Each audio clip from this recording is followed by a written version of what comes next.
Hello,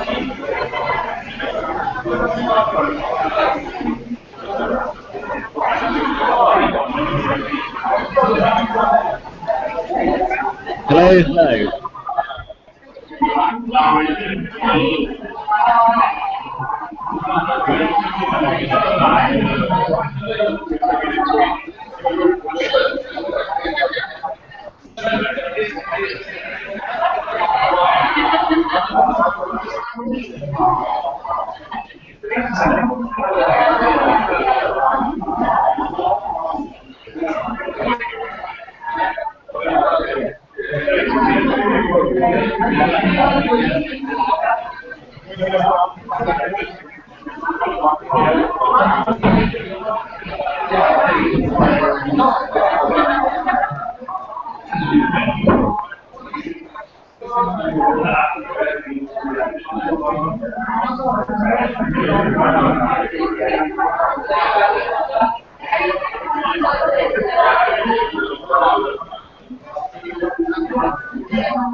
Very shortly, as I was coming through, tuned in, where today Paul Powers will discuss greater states.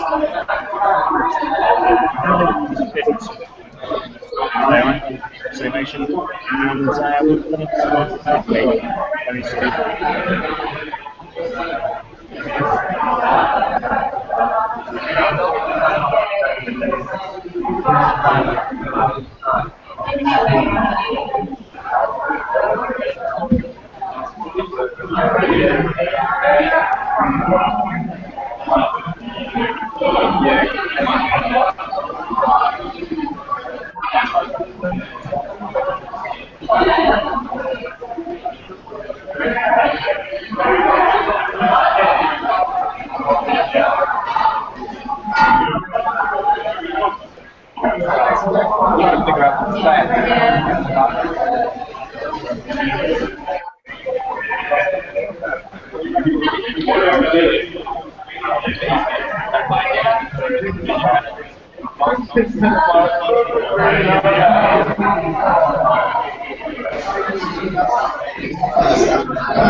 So welcome to this event where we're discussing what's cool and cool.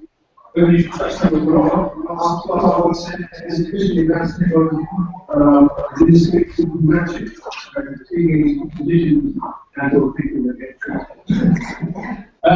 So we have speakers speaking.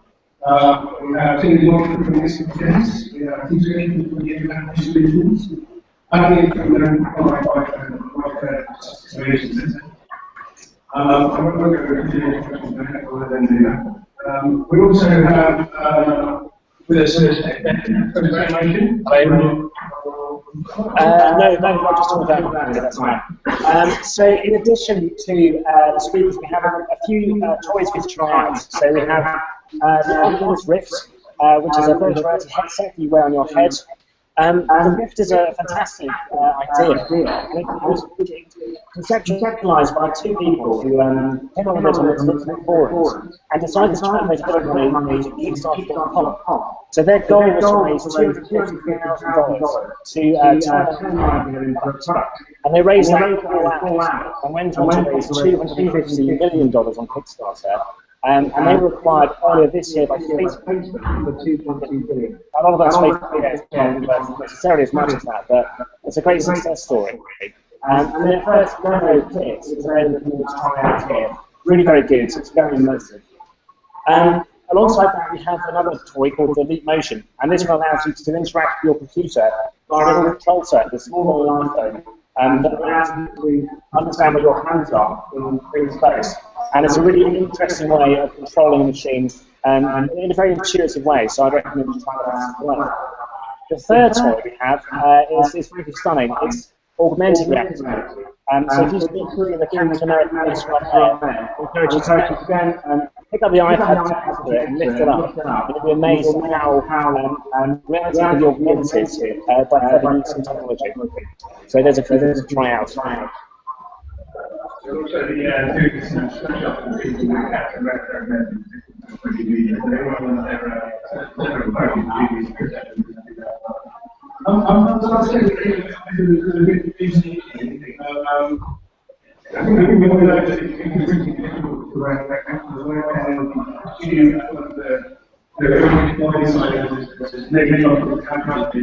I think about technologies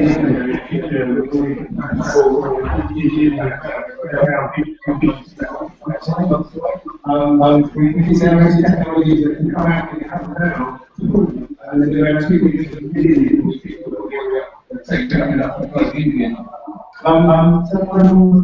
When compared with companies that get it wrong, fantastic example last year with British Airways in November last year, where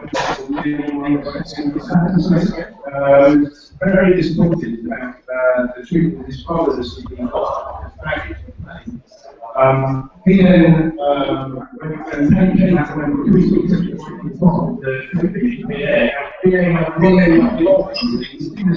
the social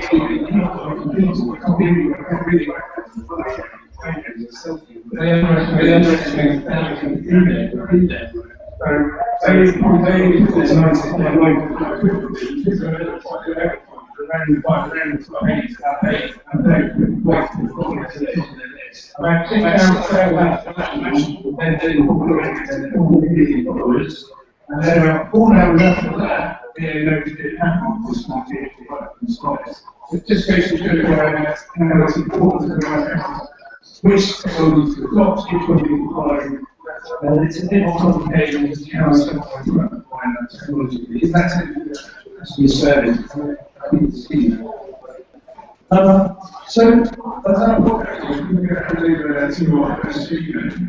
Can I just add in one last thing? Is that the speakers are all going to student hangouts live, so hopefully as the video goes on, we'll start to get a bit of an audience. But also, the video will be available for you to watch on YouTube tomorrow, and in fact at the end of the session. So if you want to do anything again, please do. And also encourage other people who may be interested to have a look. So we have 2 presentations there, so we have a to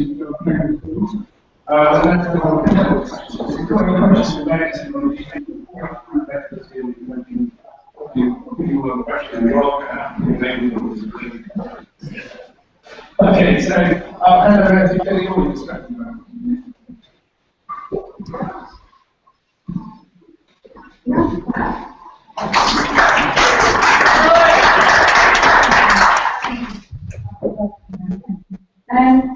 Hello, and I think there is a thing happening. I'm going to about well, people actually come kind of represent the chat about a week ago. There's really something about all different companies that you represent, and also what kind of relationships you might have with technology. So I was kind of thinking about it. One of the things I asked was,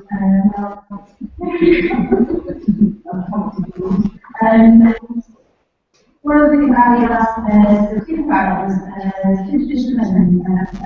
sharing technology training, we thought it was appropriate to kind of share with diverse people.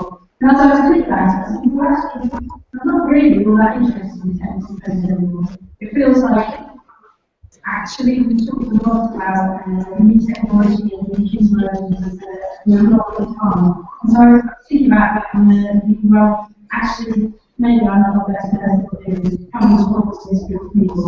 And so I sent an email back and I said, well, actually, I'm really not interested in that. There's nothing interested there. And you can have a look and work. So you might be honest, because why I but hopefully over the course of the chat coming here. So one of the things I've never done this before where I know my slides, so I'm going to go through this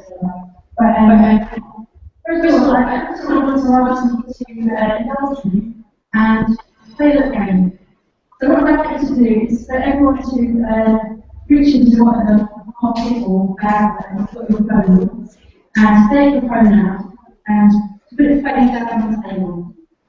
And if there's a group of you around the table, you might actually stack them up on the phone. And then we're going to stack their phone. Thank you.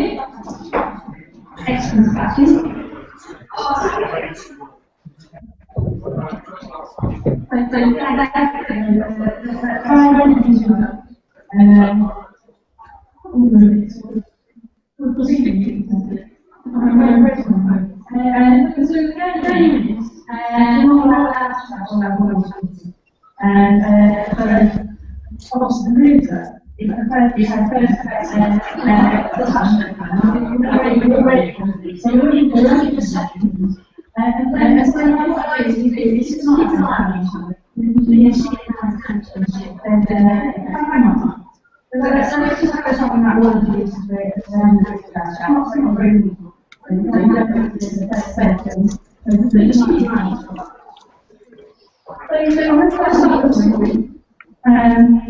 In the mid-90s, that's when I started my social career, and I started off with the Argus, and I was a scanning map operator. And what that meant was that we had people moving back from the war, and there was colleagues down each day, and for each edition of the newspaper. And every morning, you come in the morning, you get the stuff out of the appropriate receptacle, you do the work, and then if you reach the end of the work, then you shout, and then you clock off, and then you go home, and fine. And there's one email address in the building, that was the IT department, and they kept it, and you went out and read it, no one really kind of knew what email was, because it was something that they dispatched. So hands up, who knows to work without money? It's quite interesting. I'm actually older for my company, it's quite nice to talk with you. But eventually I discovered what was people. There's a lot of companies here making artificial cars, and I managed to join a couple of London who were making really high production single lorries. And I remember a company meeting where the MD said, in response to the director, who suggested we didn't have what's been prescribed. He said, there's no money in there. And so we watched the last of the drawings, started filling up the parking buckets in HMV, and the company spoke in the bus while we were talking about HMV. And so I finished in the military about computers and and I went into learning how to get HTML and how to build all sorts of things. Started making websites, flashbacks to TV, mobile phone stuff, and trying to spider the technology. And I took my idea into the way that I never really did. So, what I learned from that experience was that technology change. And change and we never picked up on going to skills. And that required never So I just wanted to really this is really new to the UK. Yes, I get to explain that. But United Nations was developed by the US in the Cold War. So they had their own kind of business, as in the kind of operating. And that really had a change after 9/11. So moving the down to volatile, uncertainty, complex, and business. And those operating conditions become really pertinent in terms of business, because the business started using that and so it's been kind of new normal. There is no return after the war. The new normal is weaker, And so what we have to do is learn how to operate under those new conditions. And so all of the sectors that our kind of businesses sit in are affected by the external conditions of volatility, uncertainty, complexity and ambiguity. And one thing that's really certain is that technology is one of the underpinning factors for that change, and it's not going to stop. So it's going faster and faster in terms of change, and we can see the kind of proliferation of new technologies is continuing to increase in terms of speed.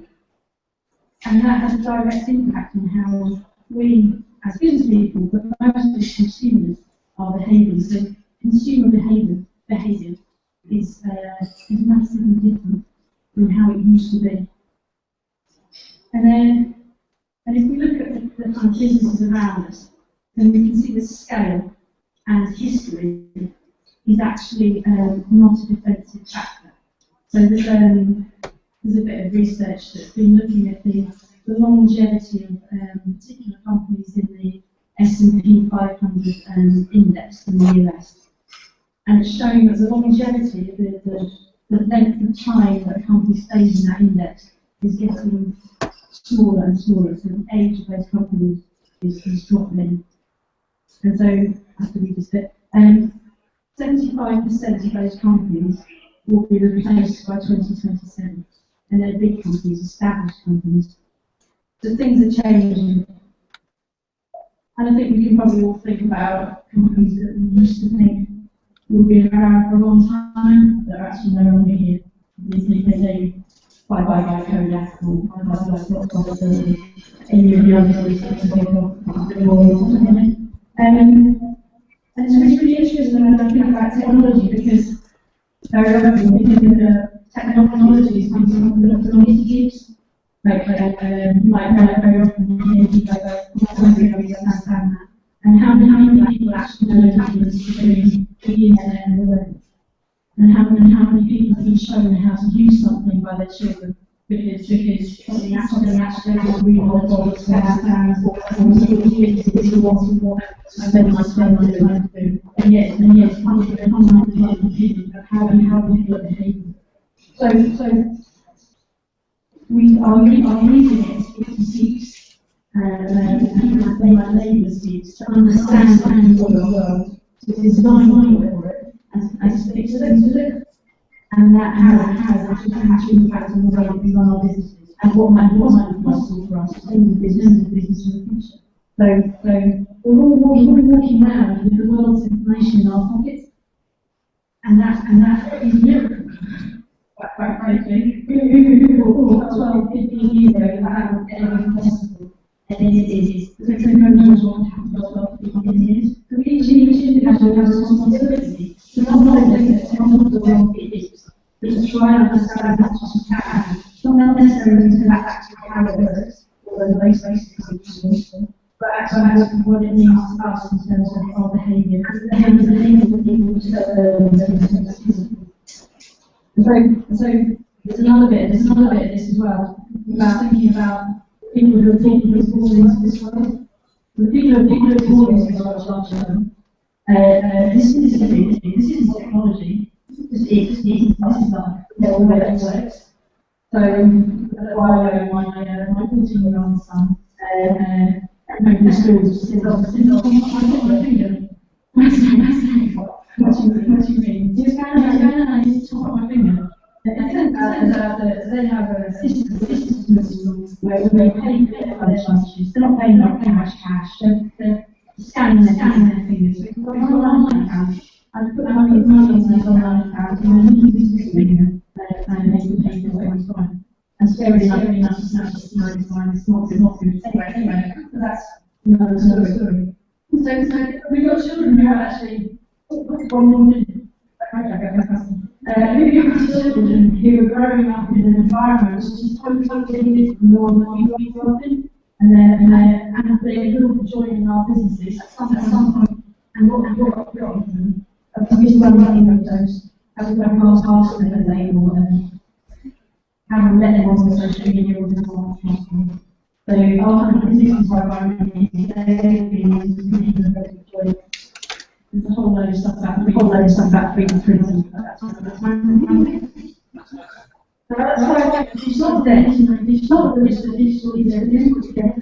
So this is my life, this world. I don't think we can really afford to put it into a different category and say there are digital companies and there are not digital companies, because everyone is affected by digital technology. And so there shouldn't be a digital plan on standard because that's what business. And so understanding that and integrating it is fundamental to success now and in the future.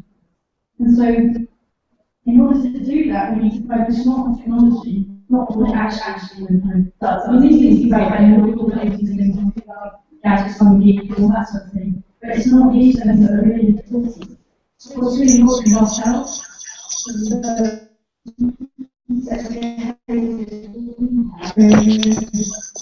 the mindset and the behaviours that we have.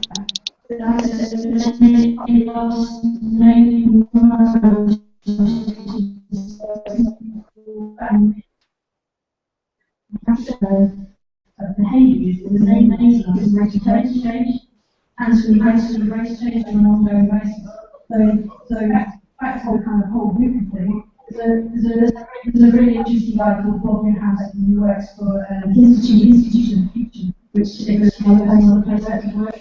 I might not know that there, but he's created a collaboration which he calls people trying. So how can we address volatility? This is vision is taken. So that understanding who we are and what we're here to do. How can you address uncertainty? You said that understanding is the thing that we need to develop. And that's understanding the needs of the people that we serve. What community that we serve businesses, people who work inside the businesses, do you understand what they do and what their lives are like and what they will need from you? And clarity. So how you turn the insight you get into decision. How easy you find to make decisions and make the right decisions, given that things are going to change, and they're going to change fast. And then agility. So agility is, obviously there's a whole agile project management thing, but it's more than that. It's more a kind of mindset about being able to understand the environment and then change your behaviours accordingly. So getting comfortable with change is the kind of key thing. And so everything starts with us. So starting to understand which individual behaviour, what behaviours limit us as individuals. And so how can we change ourselves to become more adaptable and therefore enable our teams and our businesses to do the same. So I finished that. Just looking please go. Feel free to pick up your phones and think about how that felt. And why does it feel like that didn't just go on stuff? And there's one more message which I've got to do because my marketing manager's here. We run a conference every year called Meaning, and it's for people who understand and want to take part in a different kind of business. So there's some really interesting speakers. This is our third event. It's on November the 18th. We'd love you all to come. Thank you.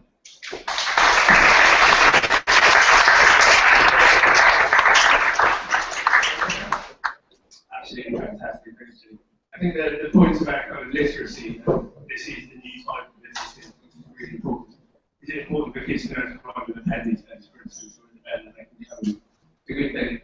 Before we move on to the other speakers, I would just like to invite a couple of words from our benevolent sponsor, who's also my benevolent sponsor, actually, I'll just start working there. So I'd like to introduce John Collins from 15 Below.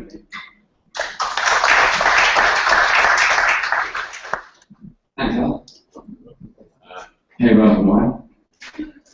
I'll probably keep this very short and sweet. I'm on fire for a week.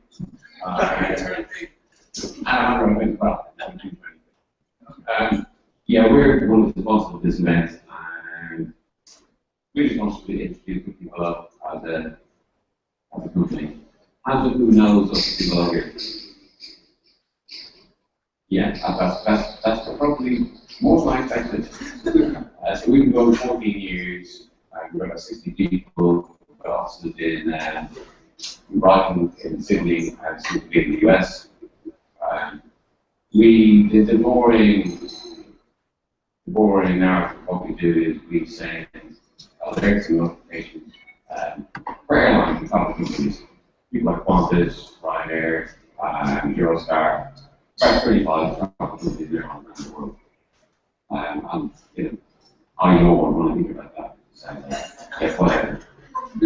But that's not really what we do. We make bad shit better and good shit great. So the technology is not irrelevant to us.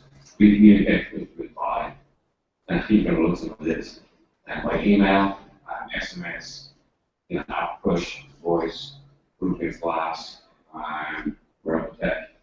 We still do print and fax. So we got it covered, baby. So what I mean by bad shit better, traveling can be quite stressful. Do you hear travel regularly on planes? Yeah, very regularly? It can be quite stressful. And when things go wrong, it gets very stressful pretty quickly. So the thing that people need most, importantly, is information. And information is normally out of date or often or overloaded or whatever. We're the people that make that shit better. I've got one specific example on a gazillion. So we send out 400 million notifications per year, and growing. But one specific example was when the Pope died a few years ago. Rome airspace was closed. There was a family just about to embark on the way to the airport. A granny was even dead, had a sick child, and they got to fly from Rome to spend 2 days in an airport, in Australia airport, with no water, no food. And we were very, very unhappy people. Because of our scalability, because of our technology, which is kind of boring or great, they never left the building. They stayed there, and I think it was 2 days holidays. And so from our airline cancelling their flight, quite a negative experience. We were able to do a brilliant experience with that 2 days more holiday.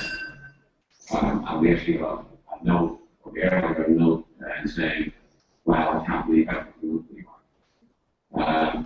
So that's how we started out, was kind of making bad shit better. Because we travel and things can go wrong in all sorts of ways. There's terrorist threats, there are volcanoes growing, there's strikes, there's banks getting lost. All these things stress people out. We're the people that distress you.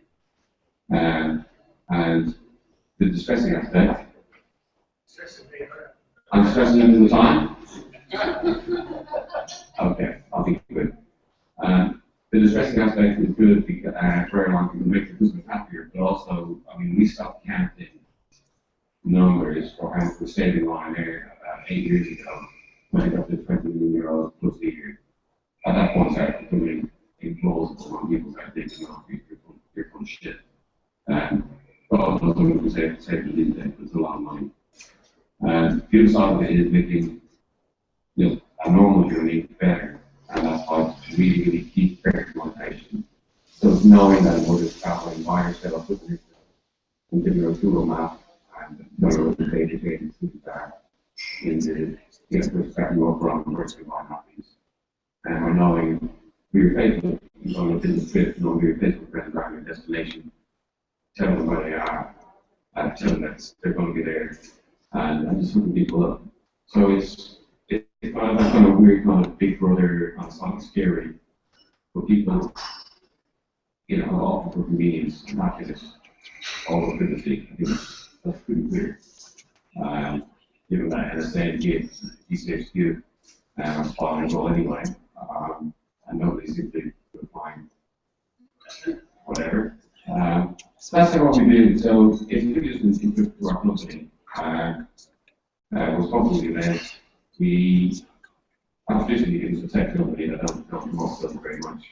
We're just finding that way to say a little bit more, and that's not the mini job. Thank you.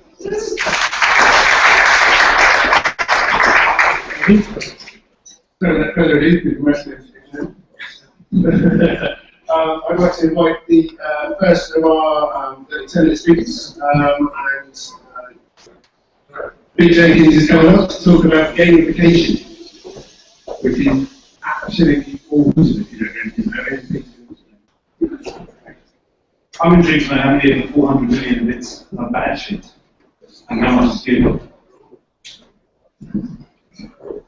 Hello everyone. I've got hours of notes, don't worry. Why gamification? Has anyone heard of gamification? Apart from seeing the event. A few more than you have. Gamification, why? A few years ago, someone noticed that the video game industry was now bigger than most of the other leisure activities put together. Bigger than films, bigger than books, bigger than the rest. So they thought, what are they doing right? What's working? And most people know someone who can play video games, like hours on the net. Maybe you can get into things on chat and career died of starvation, people sort of lose computer games. Probably ever lose.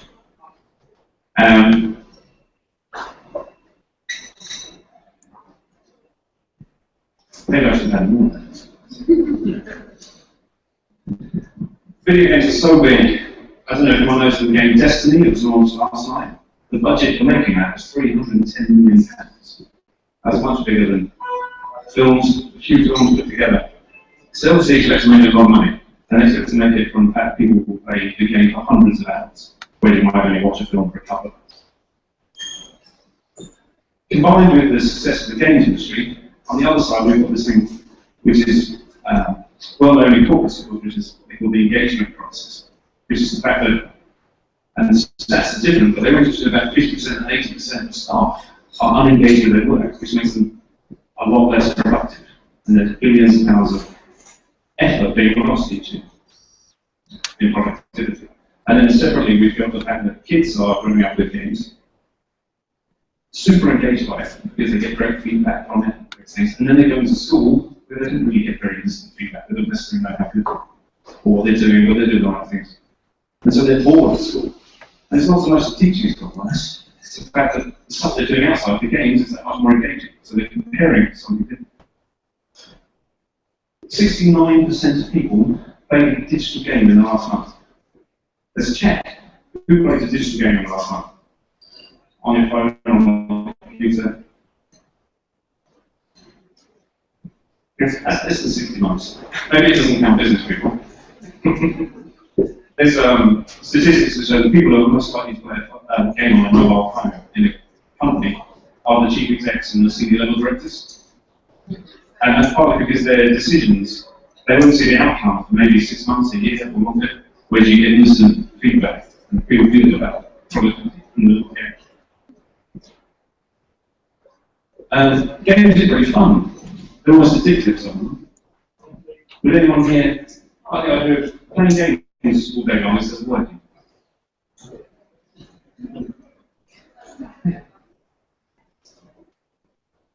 On the other side of things, so these games are basically software, a computer, and people play them there. Then you go into the office and you've got software and a computer, and how engaged are you and how not? Possibly not very long. So, who's ever given up on using a piece of software?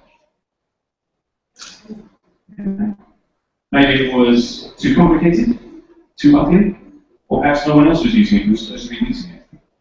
Now that's what got me into gamification. It's about I spent 12 years at the time selling customer relationship management databases. Big, complicated systems that did everything the clients wanted. And then I watched them not use the features they thought. And I thought, it's got to be a better way. And I thought it would be better design, maybe, better layout and feel. And I went away and did some research, and I discovered in the States the concept of gamification. It's one of those things that they've created here, and then they repeat this. So they're very good at it. And I then discovered a gamified CRM. So CRM systems are actually fun to use. So in my business, I now import that and have customers who actually enjoy putting data in. People think this is very strange. As well as that, I consult on applying gamification to other situations. And in fact now I teach it at the University of Rome. For me, gamification, the definition of it would be taking the mechanics from games, the stuff that they put in it to make it fun, and applying them to other situations, more boring situations, fun situations. And it's also, it's not knowledge that isn't known elsewhere. So gamification is made up of UX design, it's made up of motivational psychology, it's made up of behavioural economics. But there's theories for all that knowledge out there, but the people who know it don't know how to apply it. Gamification gives you a really practical framework for applying this stuff on how to motivate people against them in all sorts of situations. In fact, you should probably already be pinned on it. Anyone got a customer loyalty card for coffee by 10 in one drink? Lots of ones. Maybe you've got a Cisco Club card or a Nexus card. Maybe you've got a wearable bit of technology like a Fitbit. It's currently showing me I've nearly hit my goal for the day of how many steps am I making. Anyone got Fitbits? They're really good. They, apart from tracking what you do, knowing that how many you've got this goal and it's tracking, helps you make slightly different decisions. So it nudges you in the right direction. You might think, so I step all the way around and drop that off. Actually, I will. I need some more steps. And that cumulative is really good. I lost half a stone in the first 2 weeks I was using it. Then I took up here again. I was going to show you at this point, but I suspect I'm overrunning. With more to them. There are 4 types of fun that people enjoy. Well, there is there's easy fun, this is curiosity, chilling out, that's good. There's hard fun, this is challenges, solving challenges, doing puzzles. This is actually most of the fun that most people get out of work. Solving things and doing things, discovering things. 80% of people are most motivated by doing things with others, the social side of things. They can put people into teams that are quite motivated. And then there's serious or meaningful fun. This is where you get enjoyment out of doing things for a greater cause. Saving the planet, or a personal goal, like moving weight, fitness. And then the things you do to do it might not be that fun, but you get more enjoyment and motivation from it because of the outcome. So how did you use this gamification in your business? Well, it's really popular in Uzbekistan, and it's really popular in engaging your customers. That's bringing them back to your website, and keep them coming back. A simple example might be, I have a conveyancing website. Every time you log on, you see a little progress bar, how close you are to completing on the new house. And it really motivates you to check the others in this stage. And the people going through their process get through more quickly. They can't really do anything on the rest of the chain. Makes a big difference. There's a company in the called Opower, and when you receive your electricity bill, it shows you not just your electricity consumption, but your neighbours. And this is quite competitive. And on average, all bills for Opower go down 2% a year in terms of consumption. That's quite a great impact on the environment.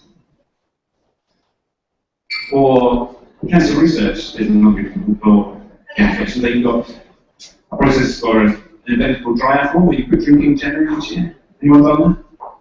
That's it. Madness, me. Why would you put drinking each year? It's cold. But what people do, and raise money for charities, but they had 2 ways into it. One was gamified, one wasn't. And the gamified one, everyone who went through that, and it was just simple stuff, giving feedback, being told how close you are to achieving your target goal. They raised 40% more per person. Just from a few weeks. I've got a gamified CRM example here. So one of my clients in Brighton started using a gamified CRM, so they started actually putting the data in. They found £50,000 worth of deals that had been verbally agreed, that hadn't been followed up and given their final finish. That was 15% of their turnover. So for these 2 weeks, they've been very busy. And then you can make a gamification into your whole business. So does anyone use GitGap or heard of GitGap? This is a wholly owned mobile phone company. So wholly owned by O2. But basically, it's run very cheap. There's no call center. They motivate their customers to actually answer support calls on through the forum. In fact, they do it so well, on average, you can put a support request in any time of the night and get an answer within 90 seconds. If you ring O2, you're probably supposed to want this. And then motivated through gamification, really. They're motivated through points, which eventually can turn into rewards. Which might be donating money to charity, taking money off their bill, or adding money.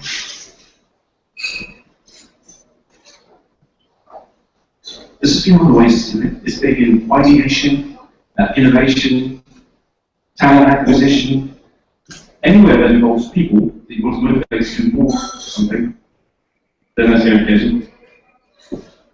I'm just going to end with the sort of gamification isn't really something you do stand alone. It's something you add to another process or technology to make it more effective.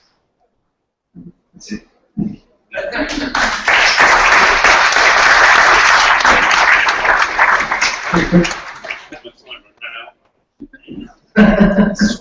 Without further ado, I'll get Adam Leah, who's the MD of Local Flows, who is very concisely talked about eye tracking technology.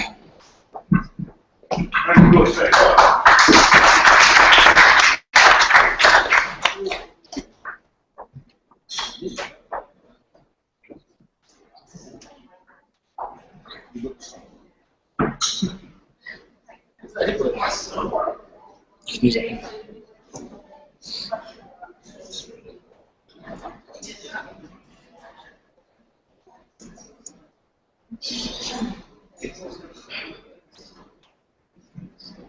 Hi, I'm Adam from Local Ties. Going to talk about eye tracking technology. It's basically a technology that you can record what people are looking at on the screen. It's been around for a while, but it's quite expensive, so it tends not to be mainstream. So that's it. So it's quite a small device. It sits on the desk. You can kind of see it there, and that's kind of the results you get if you're using it. So I've got a few notes with all these bits, which is the technical stuff a bit. So the way it works, if anyone actually wants to know, is it has sensors in it. There's LEDs in there, and it will basically use infrared to identify your items, and then it will be and then it will use basically mathematical algorithms within the device to actually see where you're looking on the screen. That will then be mapped against the actual image, and then you'll get that pretty heat map.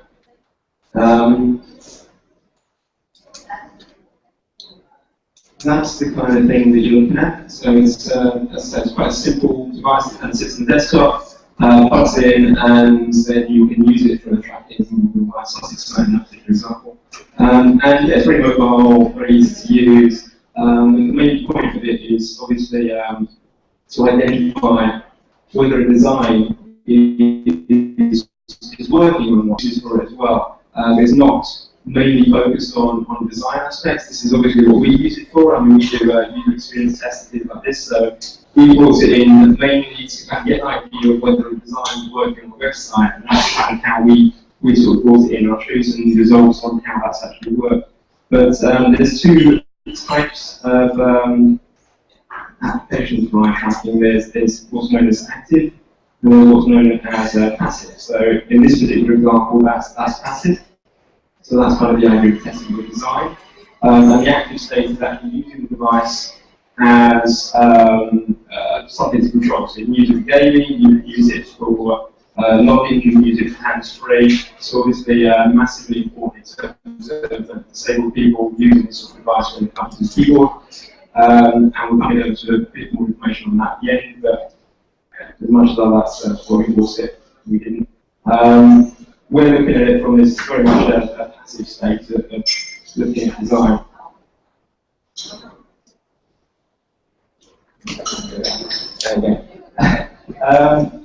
So, in terms of the different results it can kind of come back with, the device itself is what's known as a development device. So we've kind of purchased this based on a program API.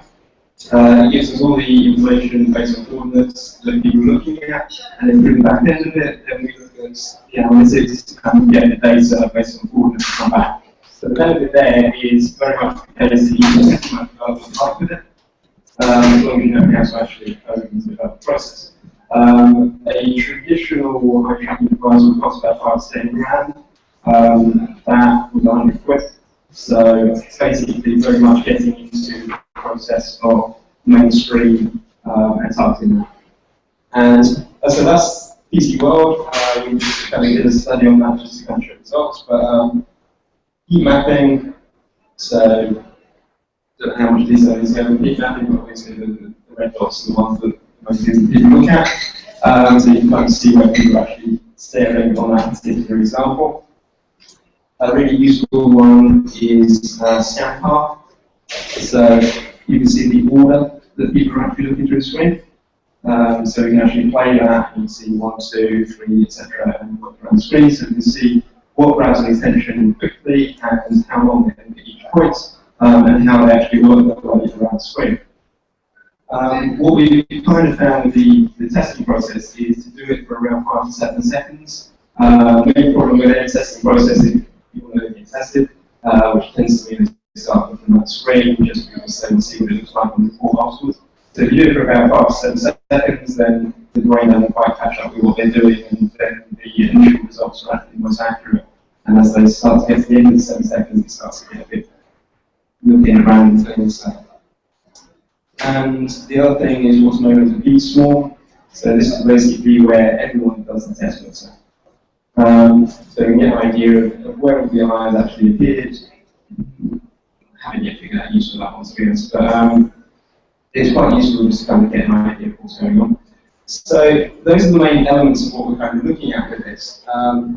So to give you an example of whether this is actually useful or not, as I said, the main purpose and the main reason we took this kind of technology on board to start looking at what we can do with this is we've been conducting user experience tests, so kind of looking at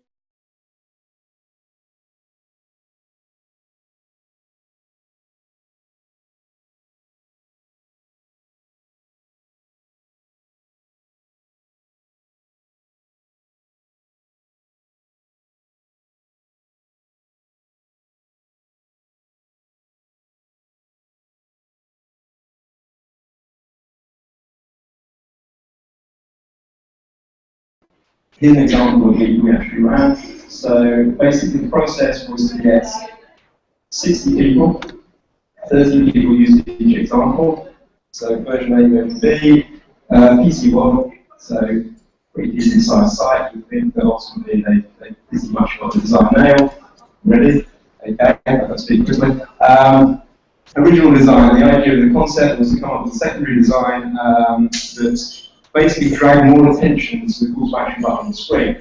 Obviously, from a design point of view, that's the main element of what we actually want to design. So we moved the call to action below the actual main text of the image.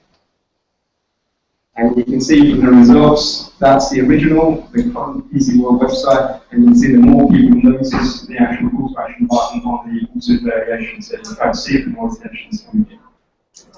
Now this one's quite an interesting test. We know through tests we've run before and through other research that basically through eye tracking people are called to faces, so most people will look at a face on the screen. It's also known that if you have a face that is looking in the direction, people will look at the face and then actually look where that face is looking. So we ran a test basically to see whether more people will notice the call to action if the model is actually looking at it. And as you can see there, more people are actually looking at the call to action. So it's quite an interesting process in terms of testing whether the photographs and processes like that actually improve the conversion rate of call to action based on running tests such as that. And finally was a test that we kind of looked at before, which was using arrows to draw attention on a page. And that was the original variation. We took the arrow off. And you can see that more people notice based on actually leading from an arrow. So that's kind of what we were looking at in terms of the passive process to kind of get an understanding of how testing works and how to get more information. And that can obviously lead to a conversion process to get more attention to the actual interaction lines. Obviously, there's the active application as well.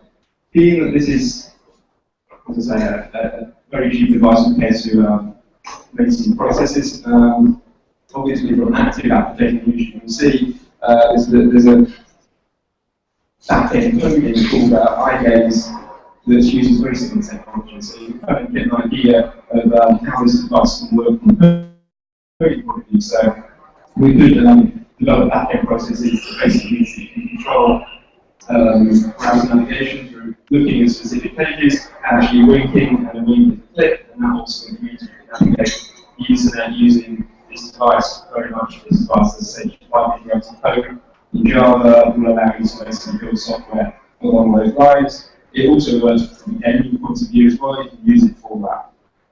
So it has a lot of ultimately very useful applications as well. And it's something that's can be developed into. Unfortunately, we don't actually do that stuff that we do. Yeah, that's what we're looking at. Something where it's going, obviously, Google Glass is using very much technology like this, technology that we're working at an active state. But I'm pleased told that I'm done. So that's pretty much it in a nutshell. Thank you.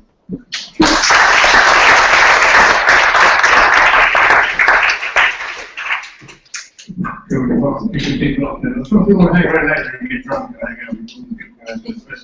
Right, so moving straight on the break to Marco, who's MD of the Sussex Innovation Centre, and tell us about exciting technologies that are based in. Good evening. I won't follow the slides, I don't think. So I run the Innovation Centre, and I was thinking back into my previous job, which was in the oil industry, and I remember being on a rig, and to say how long ago this was, people talked about faxes earlier, and a lot of people looked like I used to send reports by live telex. That's worrying. But one time I was on this rig, and we were testing out a new type of technology being used in perforating. And what this means is that you have a oil well and you have steel casing all the way down it.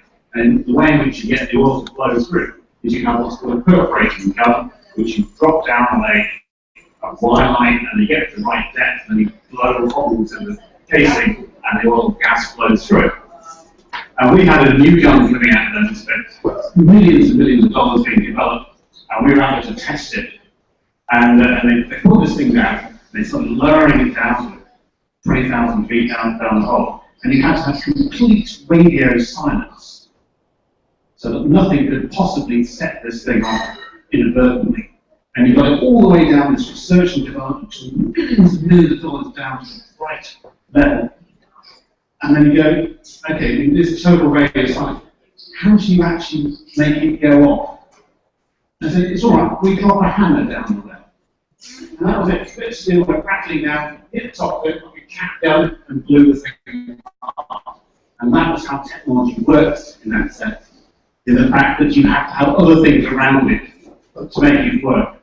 And in a little story, I thought the things that go wrong in technology, one of the biggest areas that they lost money on oil wells was when BIP's management used to go out to the oil fields and used to put sort of survival gear on top of their suits but still kept their tie on.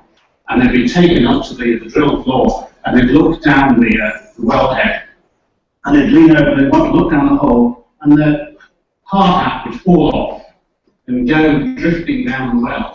And if you had a drill trying to get through a hard hat, it could cost up to $50 million to drill around this hard hat.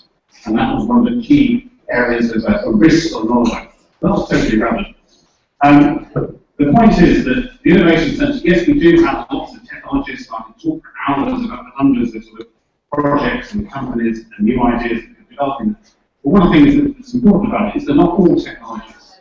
One of the key things about it is that it's very often people using technology to make things make sense within their sector. So we have teachers developing technology solutions within their area. We have accountants, we have lawyers, we have insurance specialists or bankers. And that's what makes it interesting.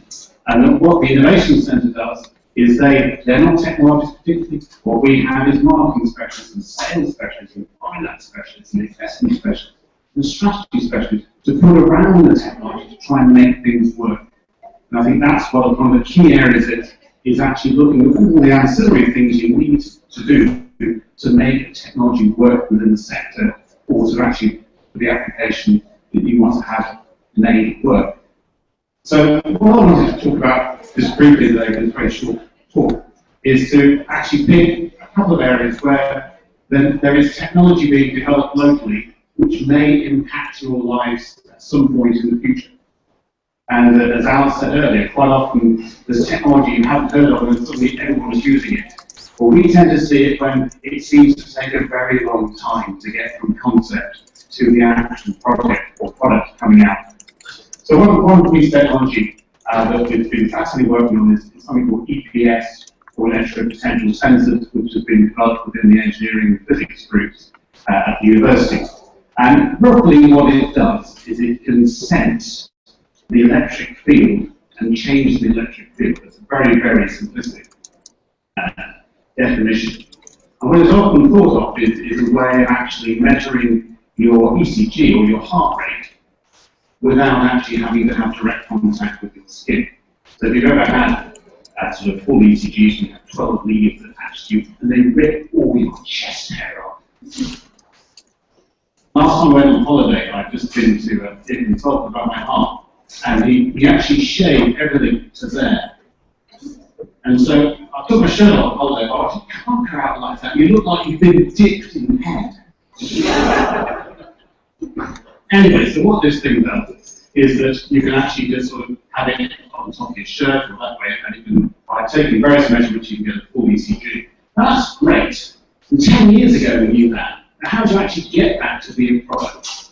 And what sort of useful product can it be? And it's taken that long, and the various work in order to find ways of saying, actually, if you sew these sensors into car seat covers, then what you can do is you can actually predict when people are just about to fall asleep. So it's been developed as a driver attentiveness measure. Because apparently if you wait until you look for the little flutter in the eyes, it's too late. This will actually pick it up with your heart rate, and then apparently shoots 50,000 volts up your arse. And that does apparently wake you up. But then the actual warning comes on, you are veering between your lane, you need to rest. And but other things that this technology can do is that, for example, in creating something which looks a bit like a PlayStation controller, that can take your ECG by having both hands hold it.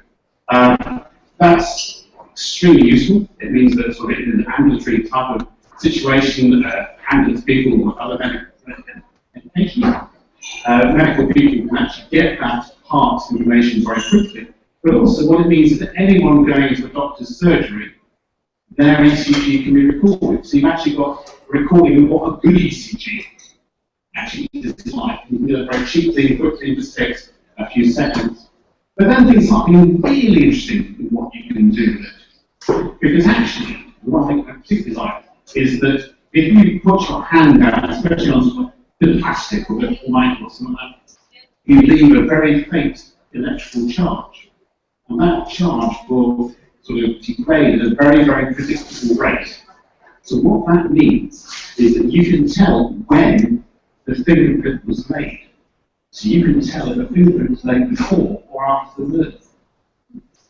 Think on that. And it can be developed into new types of NMR and medical scanning. It can be looked at in terms of quality of power and smart meter. So an incredible number of sort of ways in which this can be applied. But actually creating the way in which you can take that product to market just involves so many different people, the digitalization of technology, involving the automotive companies, involving the NHS, making all these things work. So it can take years, but it will impact on your lives. So another one that's been developed by a company that came in from the outside, a company called DTEC. I should have said that the EPS is being developed with plastic. We don't deal with that, so they've been taken into a chip form. So DTEC is a whole area of parking management technology. Aren't you excited about this? And really what this is about, is an incredibly sophisticated sensor.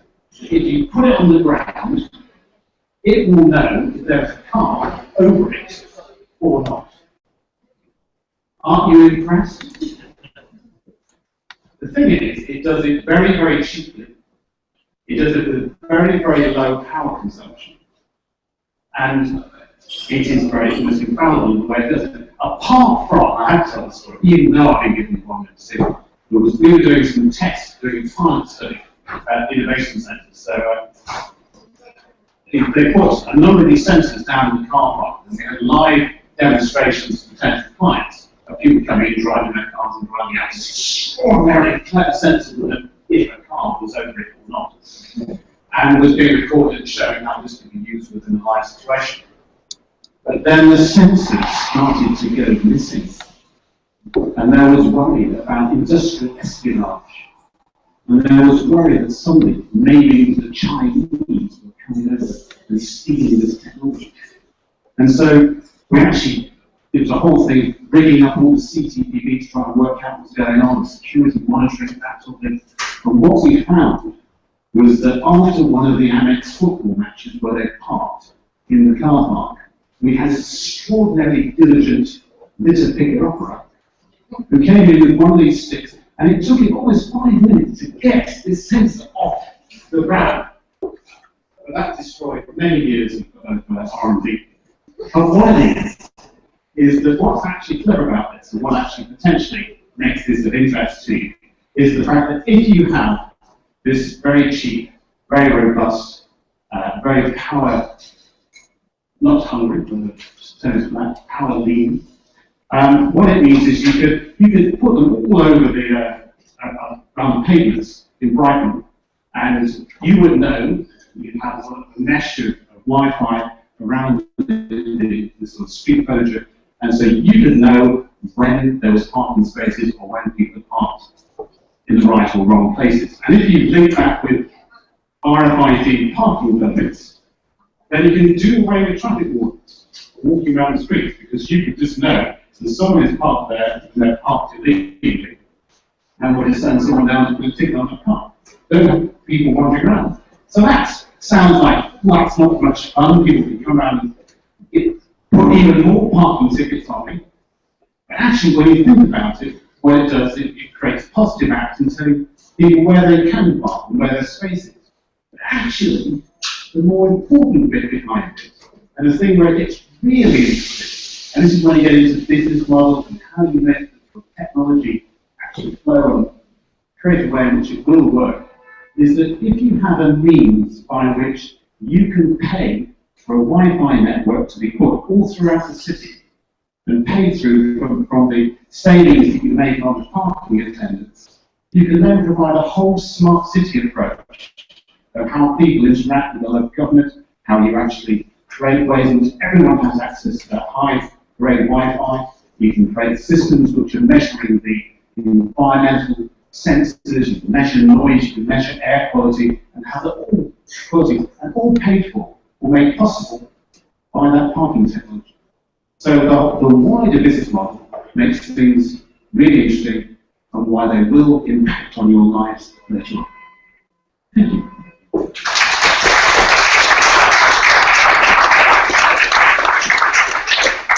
So we're going to go to a break now, so everyone can stock up and get more booze. Just before we go, I'd just like to a real heartfelt thanks to the cyclists. I think everyone can agree it's a brilliant venue. Really cool place to hang out. It's quite a good venue for this sort of chat. Also, I'd like to thank Laura Evans, who is doing all our tweeting over here.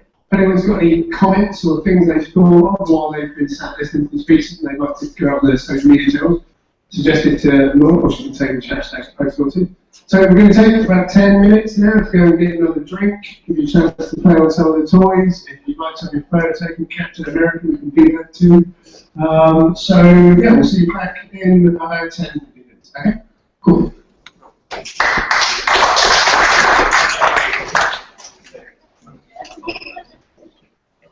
15 minutes off.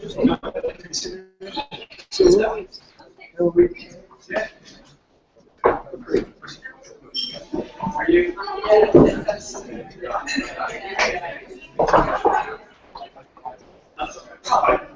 This is the very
It's on the table again. On the table. It's on the table. It's over there, really.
Ladies and gentlemen, can we all find our seats again, please, for the panel session?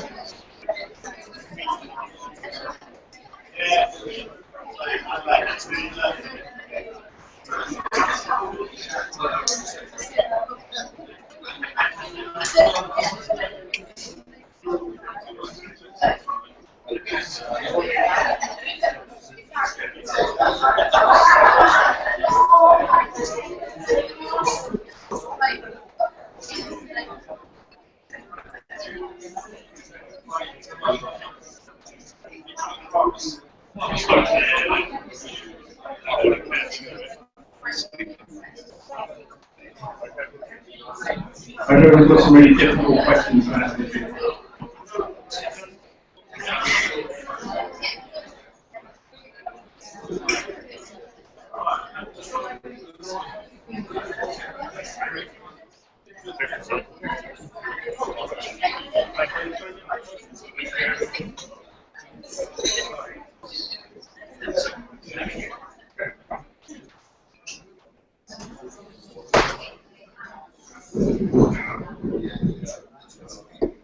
Right, so the agenda for this next half hour or so is, sorry, half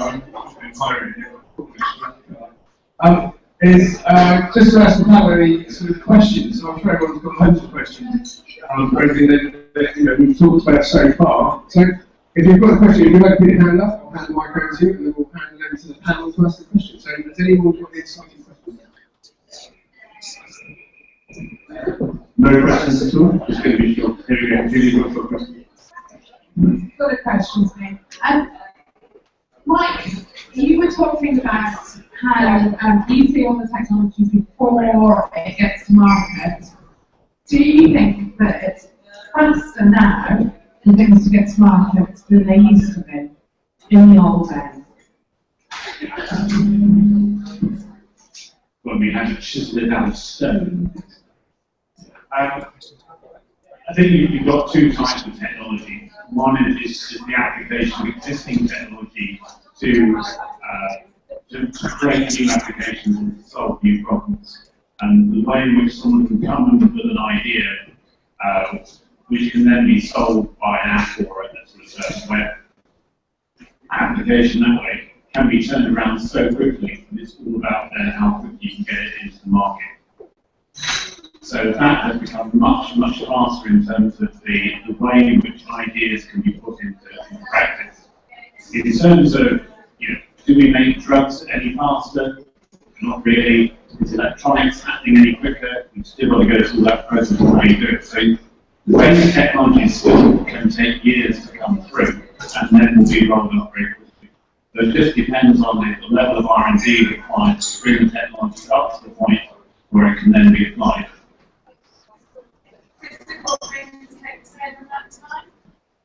Well, it depends on what's involved. So with things like 3D printing, you can get prototypes much faster, you can get materials much faster in that sense. And so applications obviously work very quickly, but some of the base technology still takes a long, long time to come through.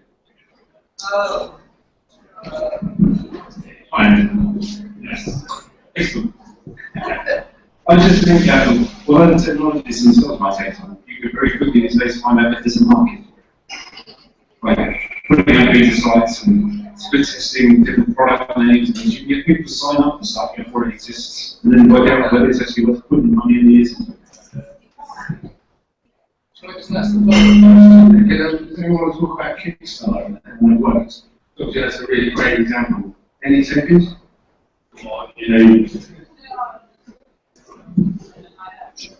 Again, because of the ease and the relatively low amount of money that it can take to actually get an initial idea in the market, especially within the visual space. And I think that's the quickness that we're talking about in that sense, is that things like Kickstarter means that you can actually present an idea in a very simple way, and especially if it is an idea which intuitively makes sense, can spread very, very quickly and can attract that money into it, not requiring sophisticated investors, but using people who can just see, I can see that there's a possibility there, I'd like to invest in it. So these things can happen very, very quickly on that side.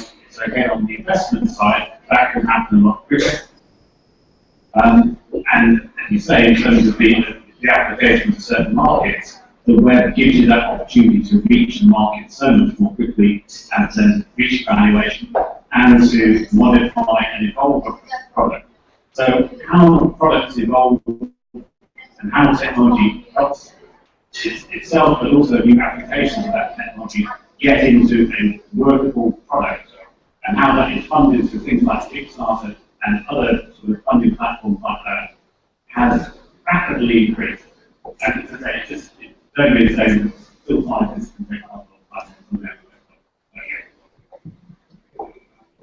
Okay, I believe we will have a question that's come through from Ben.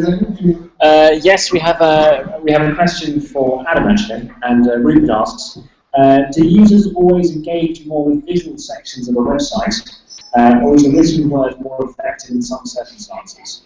So, does it need to be visual for people to engage, or can they still read and engage with the text? It very much depends on the objective of the website. So obviously, if the text is having a story, and that's the objective of the site, then people will spend more time actually reading the text. In terms of the eye-tracking process, it's kind of to see what people are attracted to. So it's very much that kind of attention-based process.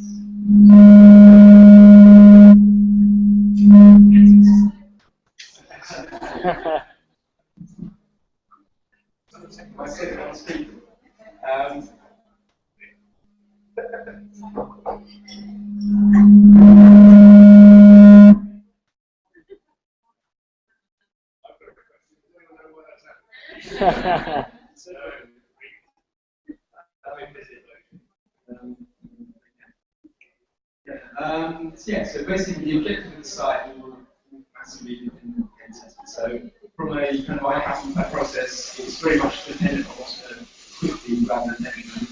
And the other side is you want to take about 5 to 7 seconds, but then longer than that, people start to just load the room at certain times and then start to wander around and start going, oh, well, I start looking at this to see if the results are accurate. So being able to read, they doesn't tend to work with something like that tracking, but through something like user testing and things like mouse movement and tracking that will tell you whether you can read text and where their attention is. So there's different tests and that test that sort of thing. Great. Your question? Peter, about gamification.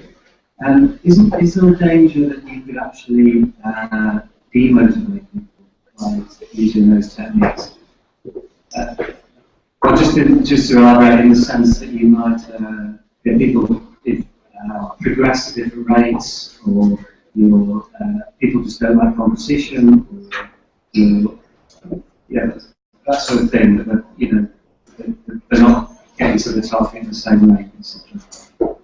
Yeah, I think is that how complicated is the finesse?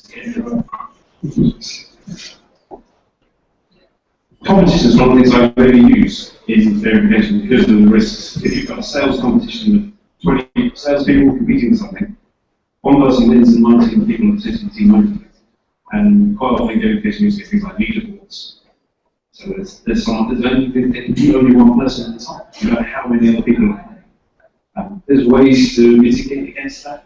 Quite often in a game on Facebook or something, you might only see the results of all your friends on Facebook. You won't see the other 10 million players results. So you're just competing on a smaller basis. Where the competition can work really well is if you have teams competing against each other. You get benefits of collaborative stuff and benefits of competition without demotivating people to much less risk.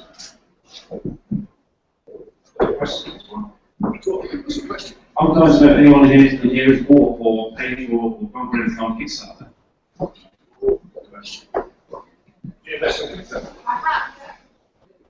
I spent £35. That's how rich and powerful I am. I bought some theatre tickets to some theatre production in Brighton. I got free tickets to the play, so that was a good investment. It was a very good play. And I spent £10 the other day on a fish hook that doesn't trap albatrosses. It was late at night, I was on the internet, it was £10, it was like a really good thing. They met their target, they're going to make some fish hooks. All the albatrosses are now mine. We both invested in Kickstarter, I know that, because we both set Oculus Rift, which is a Kickstarter thing. So for those of you who've never seen Kickstarter, the way it works, you have a great idea, you put a video on there, like you have animated it, all the great customers. But you do a video, if people are interested, they just give you some money to make it happen. They invest, they lend it to you, just support you with cash. With a lot of stuff with the hardware, like the Oculus Rift, if you paid your $300? Dollars, yeah. $300, I think. Yeah, you actually got the test version, which is good. You get to play with it, you get to participate. So it's quite, it's a good way of doing it.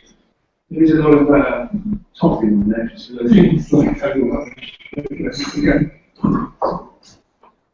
it's just, we're saying that there are many versions of Kickstarter for different sectors. So I personally haven't used Kickstarter. Well, I've had that once, but I can't remember what it was like on this because it was late at night. It was on the internet. But there are two community-based organisations in Brighton that I've invested in. So one was a community effort to buy Exeter Street Hall, and one was again a community organisation to create a community interest company around the Bedby and Bendy. So it's a kind of technology mediating the community to buy the spaces that they need in order to remain communities. So that's, I think, an amazing innovation in terms of what's available to us as local communities, but using the internet to help us remain communities. And the other thing that I was thinking about was Unbound. So Unbound is Kickstarter but for books. So almost disintermediating the production of a book from the publishing industry, and is hugely disruptive in terms of the publishing industry. So if you've got a book that you want to write, then you can get community funding.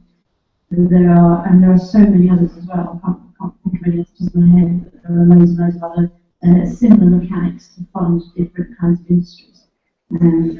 So community interest creating new opportunities and innovation in different sectors. I've got a question actually. So, assuming that technology can allow companies to be able to read online and do everything we want, potentially provide everyone, we can democratise the way we invest and that kind of thing. Has any of the panel got any opinion on whether the personalisation and the benefits that brings outweighs the invasion of privacy and the fact that the Facebook Messenger can now read your mind while you're sleeping and all the other freedoms that go around about it? Anyone want to comment? Personally, I think anyone who wants to track everything I do will be very good. And if they're going to attract 7 billion people in the world, it's going to be pretty cool. But if you want to get into the industry, I guess big data is the particular part of the case. I mean, these Fitbit things, they track your sleep patterns as well. So they learn when to do something to wake you up. So yeah, I think it could be really useful. Can you ask me a question? It is one of those things that there's one can put a sinister cloud over things and assume that if everyone's actually trying to do it in a sinister way, it causes problems. And one of the areas I think that I was particularly struck about was NHS patient data. And the whole thing about sort of how this will allow insurance companies to somehow stop insuring people with certain illnesses. And the other side of it was, this is actually how we have companies working in bioinformatics, which are tracking where you get bad drugs by pulling out all the patient prescription data and finding out what patterns there are, or whether you've got real issues around cancer clusters in certain areas. And all that comes from big data. And so what you can have, you obviously have to have checks and balances within that. But it's so easy to lose the benefits of what you can do with data analysis by just assuming sort of a worldwide paranoia that someone's out to screw you. And that's what worries me on that side. And even with the insurance companies, you sort of think, well, what do you think actuaries do? They work out when people are likely to die, so they can organise pensions. That's what the actual whole philosophy is. And so if you don't use the data to do it, then you just make it worse and worse. So there are good things to do with using data effectively, but that's not what they're doing.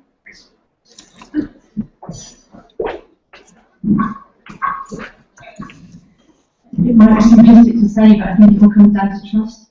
And so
understand the contract that we've made and what kind of fear factor there is that's built through whatever kind of media, and how sensibly we can make a decision about how that data is then used. And so a lot of that is in the contracting and our individual education as to what this means. There's a lot of complexity in it. I think that the aggregate view is huge and fascinating. It's an amazing thing. The Facebook experiment was actually, I thought, a really interesting experiment. The way it was framed and whether or not we thought that was something that they would do with our data is something else. Although as soon as you sign up on Facebook, you fuck Facebook, and people can do what they like with first. Anyway. One more question before you explain the story. It's like that game show in the 70s. I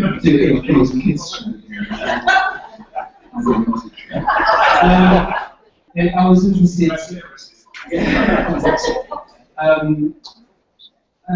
Jenny was talking earlier about new technology, and as someone who would quite like to make a bit of money and retire early on what the future's going to be like. I wondered if, I guess, Jenny, if you've got any good ideas about, you did say that no one knows what's going to happen in 15 years, right? But, can we have a good start at it so I could bet on something, and maybe other people on the panel might have a good idea as well. Just to confirm, the question is, how do I make you rich in 15 years? Kind of comfortable, yeah, so, if I knew that, I would do it myself. Jesus Christ, I don't know. I think the 3D printing is one of those things that keeps on being mentioned, but isn't very clear what will happen. But if you read a bit of science fiction and you understand what Cory Doctorow's got to say, and he's a very interesting person to read if you like a bit of science fiction, then 3D printing could well be the thing that enables us to change the whole manufacturing supply chain. So if we think about, I have no idea if this is true, but it's a great story if it's true, is that at the space station, so obviously there's a huge overhead in replacing any components that go missing or wrong or whatever, and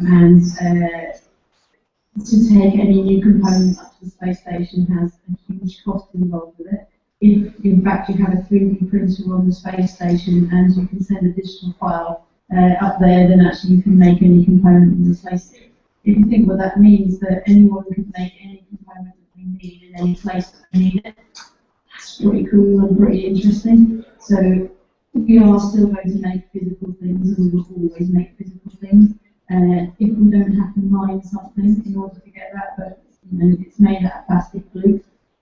I've just realised that obviously that requires oil, but it's kind of maybe there's something else that needs to go in there.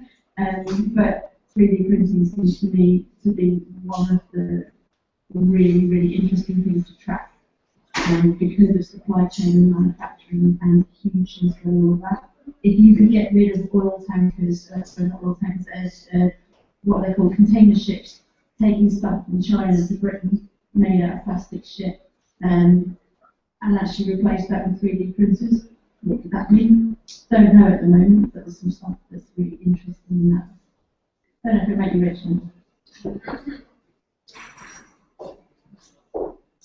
Okay, so I'm going to close the panel session there. I'm sure the panel will stick around. Everyone's got questions on that. Just a few announcements. The Chamber's got loads of other fantastic events coming up soon. This month we've also got a digital strategy bite-sized training session, which is live from home, small batch of fellow cafe. Great speaker, brilliant story, really exciting. We all know that they're we also have a new free service funded by Regional Growth Fund. Laura, who's been looking at social media, she is here, she's helping Business Connect with funding, grants, support, advice, all that kind of thing. So if you have a great idea for some new technology, support it or develop it, speak to her, give us some fun. Also, if you would like to come to more events like this and come to some great stuff the Chamber puts on, please speak to Harry. So that's it. So I'd just like to close by saying that, I know some of this technology can seem scary. If you compare it to things like when they thought that listening to noises through telephone wire would send you mad, or travelling on a train at faster than 30 miles an hour should be dead, you think the difference it made when suddenly you could hear people who were in the same room as you, or you could travel faster than a horse. Those things probably change society a lot more than things like this. So it's not that bad. Receive this place. Okay, so just made me think that the corollary to that is the fact that if you get off at Gatwick and you go to the short zone car park and you walk through and there's a travelator and people get onto a travelator and then stop and they travel slower than if you're walking. What has happened to technology? Something we will never fix. So thanks very much, everyone. Really good.